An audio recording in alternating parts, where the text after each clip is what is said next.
Obama said to talk to the nation. This year will be a busy year for politics in the United States. President Barack Obama will present his main policy goals to the country in his State of the Union speech Tuesday night. Political campaigns will soon follow, with voters set to elect a new Congress in November. The results of those elections could have a major effect on the president and on lawmakers from both major political parties. Obama said to talk to the nation. Tuesday night, President Obama gives his State of the Union speech to both houses of Congress.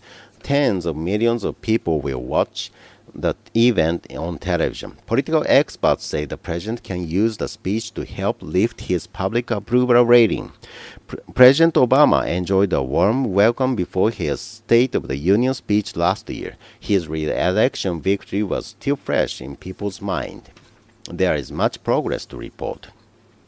But 2013 was a difficult year for the president. This was largely because of battles over the country's healthcare reform law, known as the Affordable Care Act.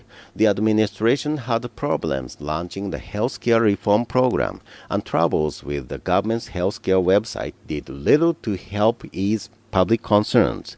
Approval ratings for President Obama fell to new lows. The latest national opinion survey found 40% of those questioned approved of the job the president is doing. 54% did not. Quinnipiac University carried out the study. Tim Malloy works with Quinnipiac. He says Mr. Obama received negative ratings of several important issues. The president remains in negative territory now on the economy, the federal budget, as well as foreign policy. Registered voters in big numbers still give the president a thumbs down on healthcare. Ratings for the Democratic and Republican parties have not been much better. Congressional Democrats saw their approval ratings drop because of the healthcare debate. Political experts say the lower ratings could have a major effect on the elections in November. Stuart Rodenberg is an independent political commentator. The problem is, all these Democrats supported and in most cases voted for Obamacare, and so they are stuck with this, and to the extent to which the president is weakened. The voters tend to say, I am going to send a message to Barack Obama. He is not on the ballot in the midterm. The only way they can do that is to vote against Democrats. While the Democrats were blamed for problems with the healthcare law, many Americans blamed the Republicans for forcing large parts of the federal government to close in October. The government was closed for 16 days. The shutdown shook the public's faith in Washington's ability to govern. This is not what the American people think is acceptable. They want us to try to solve problems and be practical, even if we can't get everything done. Stuart Rodenberg says Republicans lawmakers remain on the defensive about that. The Republican brand is still terrible. People think the Republicans made a huge mistake shutting down the government, and most Republican strategists will tell you they made a huge mistake. Obama looks for a political revival in 2014. Political experts predict that Mr. Obama will use his State of the Union speech to call attention to economic issues in the United States. With the economy showing signs of improvement, they say he will likely to know the need to make economic success available to all Americans. In other words, we have got to make sure that this recovery leaves nobody behind, and we have got a lot of work to do on that front. Mr. Obama may also talk about the issue of income inequality and how best to narrow differences between the very rich and average American. Thomas Mann of the Brookings Institution calls this the two American issue. How is the economy doing? And that is both jobs and growth and wages. But behind that is economic inequality and the two American issue. A recent study found that the earnings of the wealthiest 1% of the population rose 275% over the past 30 years. During the period, earnings of the 60% of Americans in the middle class rose by just under 40%.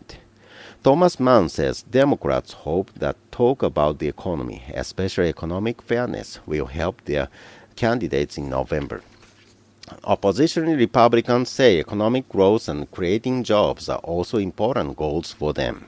Another one of the goals is limiting the size of the federal government. House Speaker John Boehner says slowing the growth of the government's social welfare program is a Republican goal this year. Yet the president refuses. The Democrats refuse to discuss changes to those programs unless Republicans are willing to raise taxes. We are not going to raise taxes. Ron Bonjean is a Republican strategist. He develops and executes action plans for the Republican Party. He says the healthcare law will be a main target for Republicans this year. It is healthcare at this point. It is the incompetence going on within the Obama administration on how that is being handled. The State of the Union offers the president his best chance to set out a plan of action that includes domestic and foreign policy goals. Political specialists say foreign policy issues could also affect the November elections. Two such issues are how to deal with Iran's nuclear program and the continuing terrorist threat from extremist groups around the world. All 435 seats in the Republican-controlled House of Representatives will be at risk this year. Most political observers believe Republicans will keep or increase their control in the House. The real battle will be for control of the Senate. Democrats currently hold a majority in the Senate, but many of the 35 Senate races this year take place in states where Republicans have a good record. Political expert John 28 says second-term presidents often have trouble regaining the political influence. This can limit their ability to get their laws passed in Congress. Usually, presidents see the popularity ebb away a bit. They are often facing a Congress of the other party or at least part of the Congress, and so the president does not have the ability to work his agenda through the Congress as he did at the beginning of his first term. He says political battles leading up to the November elections could change things. The long-term trend in midterm elections is they go against the president. I think the big question for Republicans is, can they get enough seats to win the Senate?